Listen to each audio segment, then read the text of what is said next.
Welcome all. இன்றைக்கி வந்து நம்ம பார்க்க போகிறது வந்து நம்மளோட ஹேர் க்ரோத்துக்கும் ஃபேஸ் வந்து ஷைனிங்காக இருக்கிறதுக்கும் ஒரு பவுடர். ஓகேங்களா, பயோட்டின் பவுடர் எப்படி ரெடி பண்ணுறது அப்படின்றத பார்க்கலாம். இதுக்கு வந்து பாதாம், பிஸ்தா, முந்திரி, வால்நட் எடுத்துக்கோங்க. கூடவே வந்து pumpkin seed, cucumber seed, sunflower seed and watermelon seeds எடுத்துக்கோங்க. நாட்டு சக்கரை இல்லாட்டி பனவெல்லம் ஏதோ ஒன்று, இல்லாட்டி பனங்கற்கண்டு கூட சேர்த்துக்கோங்க.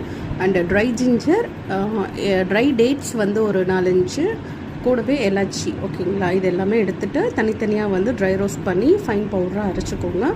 அரைச்சிட்டு சலிச்சுக்கோங்க. சலிச்சு வந்து பவுடராக எடுத்துகிட்டு சாஃப்ரான் போட்டுட்டு மிதமான சூட்டில் இருக்க பாலில் வந்து மிக்ஸ் பண்ணி குடிங்க. டெய்லியுமே குடிச்சிங்கன்னா உங்களுக்கு ஹேர் க்ரோத், ஹேர் ஃபால் அந்த ப்ராப்ளம் இருக்கவே இருக்காது. ஃபேஸ் வந்து ஷைனிங் ஆகும். உங்களுக்கு தேவைன்னா மக்கானா ஆட் பண்ணிக்கோங்க. எனக்கு மக்கானா பிடிக்காது, அதனால் சரி நான் சேர்த்துக்கலாம். உங்களுக்கு தேவைன்னா மக்கானாவும் ஆட் பண்ணிக்கோங்க. இது ஒரு ஹெல்த்தியான ரெசிபி. வீட்டில் இருக்க எல்லாத்துக்குமே கலந்து கொடுக்கலாம். ரொம்ப ரொம்ப நல்லது. Take care. Bye bye. Stay tune.